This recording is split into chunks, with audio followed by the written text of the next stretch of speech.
Hey guys, welcome to that village girl. আশা করছি তোমরা সবাই খুব ভালো আছো। আর আজ আমি চলে এসেছি সবার প্রিয় ফুচকার রেসিপি নিয়ে। ভিডিও শুরুতেই তোমরা দেখে নিয়েছো ফুচকাটা ঠিক কতটা ক্রিস্পি হয়েছে। তো দোকানের মতো মুচমুচে ফুচকা কিভাবে বাড়িতে বসেই বানাতে পারবে সেটাই আজ তোমাদের দেখাবো। তো চলো ভিডিওটা দেখতে থাকো। প্রথমে একটি পাত্রে আমি 1 বাটি আটা এবং সম পরিমাণ ময়দা ও সুজি নিচ্ছি। তিনটে কিন্তু 1:1:1 অনুপাতে নিতে হবে এবং সামান্য পরিমাণ বেকিং সোডা বা খাওয়ার সোডা নিয়ে ভালো করে মিক্স করে নেব। এই পর্যায়ে আমি 1 টেবিল চামচ রিফাইন্ড অয়েল এটার সঙ্গে অ্যাড করব এবং শুকনো হাতে খুব ভালো করে মিশ্রণটাকে মিক্স করে নেব যাতে কোনো রকম কোনো লাম্পস না থেকে থাকে। এরপর ঈষৎ উষ্ণ জল দিয়ে আমরা আটাটাকে মাখাতে শুরু করব এবং এটা মনে রাখতে হবে একসঙ্গে কিন্তু আমরা অনেকটা করে জল ব্যবহার করব না। একটু একটু পরিমাণ জল নিয়ে আমরা আটাটাকে মাখাতে শুরু করব এবং ডোটা এমনইভাবে তৈরি করতে হবে যাতে খুব একটা শক্তও না হয়ে যায় আবার খুব নরমও না হয়। মিডিয়াম একটা ডো আমাদের তৈরি করতে হবে।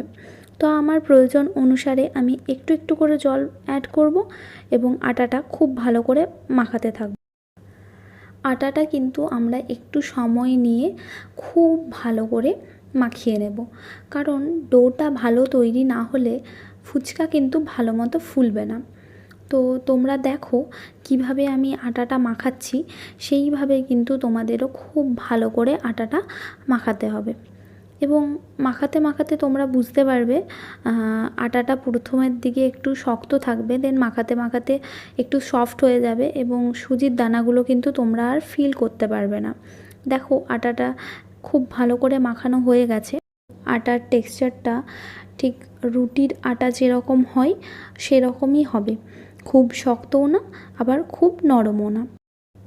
এরপর আটাটাকে একটা ভেজা কাপড়ে মুড়ে 1 ঘন্টার জন্য রেখে দিতে হবে। হাতে সময় খুব কম থাকলে মিনিমাম আধ ঘন্টা আটাটাকে রেস্টে রাখতে হবে। 1 ঘন্টা পর ঢাকা খুলে আটাটাকে আরেকবার খুব ভালো করে মাখিয়ে নেব এবং পুরো আটাটা থেকে আমি লেচি কেটে নিয়ে এইভাবে লম্বা করে নেব, তারপর ছোট ছোট লেচি করে নেব। আমি এইভাবে করছি, তোমরা চাইলে একটা বড় লেচিতে রুটির আকারে করে তার থেকে কেটে কেটেও করতে পারো, আমার এটাই সুবিধা হয়। এরপর আমি হাতে একটু রিফাইন্ড অয়েল নিয়ে লেচিগুলোর মধ্যে ভালো করে মাখিয়ে দেব। এর ফলে চট করে শুকিয়েও যাবে না এবং একে অপরের গায়ে লেগেও যাবে না।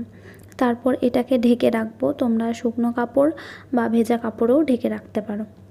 এরপর এক একটা লেচি নিয়ে আমি বেলে নিচ্ছি। এখানে কিন্তু আমি আটা বা তেল এক্সট্রা করে আর ব্যবহার করিনি এবং মাথায় রাখবে খুব একটা পাতলা বেলা কিন্তু চলবে না, তাহলে সেগুলো পাপড়ি হয়ে যাবে এবং খুব একটা মোটাও কিন্তু বেলবে না। তো দেখো আমি যেরকম বেললাম সেরকমভাবেই তোমরা বেলে নেবে। আর খুব একটা গোল হতে হবে এর কোনো মানে নেই, কারণ বাড়িতেই তো খাবে। তো আমি এইভাবে বেলে পাতার মধ্যে রেখেছি এবং একটা পাতা ঢাকা দিয়ে রেখেছি, এটাই আমার সুবিধা হয়। তোমরা চাইলে কাপড় দিয়েও ঢেকে রাখতে পারো। তো এখন আমি কড়াইতে তেল গরম করতে দেব, আর একটু বেশি করে তেল নিতে হবে কারণ ডুবো তেলে ভাজতে হবে। তেলটা খুব ভালো মতো গরম হয়ে গেলে আঁচটা একটু কমিয়ে আমরা বেলে রাখা ফুচকাগুলো এক এক করে তেলের মধ্যে দিয়ে দেব এবং দেওয়ার সঙ্গে সঙ্গে একটু প্রেস করে দিতে হবে, তাহলে খুব ভালো করে ফুলে যাবে। তো দেখো ফুচকাগুলো বেশ ফুলে যাচ্ছে এবং এগুলো ব্রাউন হওয়া পর্যন্ত একটু উল্টে পাল্টে ভেজে নেব। দেন ব্রাউন হয়ে গেলে সেগুলো আমরা তুলে রাখবো। তো দেখো এখানে কিন্তু প্রত্যেকটা ফুচকাই আমার ফুলে উঠছে, বাট প্রত্যেকটা যদি নাও ফোলে কোনো ব্যাপার না, সেগুলো আমরা চুরমুর বা পাপড়ি বানানোর জন্য কাজে লাগিয়ে দেব। তো ব্রাউন হয়ে এসছে, আর এগুলো আমি তুলে রেখে নেব। প্রত্যেকটা ফুচকা এই একই প্রসেসে আমরা ভেজে নেব। তো দেখে নিলে তোমরা কিভাবে খুব সহজেই দোকানের মতো মুচমুচে ফুচকা বাড়িতেই তৈরি করতে পারবে। দেখো, প্রতিটা ফুচকা কিন্তু খুব সুন্দর হয়েছে এবং কয়েকটা পাপড়িও হয়েছে। আশা করছি তোমাদের খুব ভালো মতো বোঝাতে পারলাম। তো অবশ্যই বাড়িতে ট্রাই করো এবং প্রত্যেকের সঙ্গে ভিডিওটা শেয়ার করতে কিন্তু ভুলবে না। ভিডিওটা ভালো লাগলে একটা লাইক করো এবং চ্যানেলটা অবশ্যই সাবস্ক্রাইব করে পাশের বেল আইকনটা প্রেস করে রাখো। এরকম ইউজফুল ভিডিও আরও পেতে চাইলে আমার চ্যানেলে টিউন থেকো। তো ভালো থেকো সবাই, টাটা।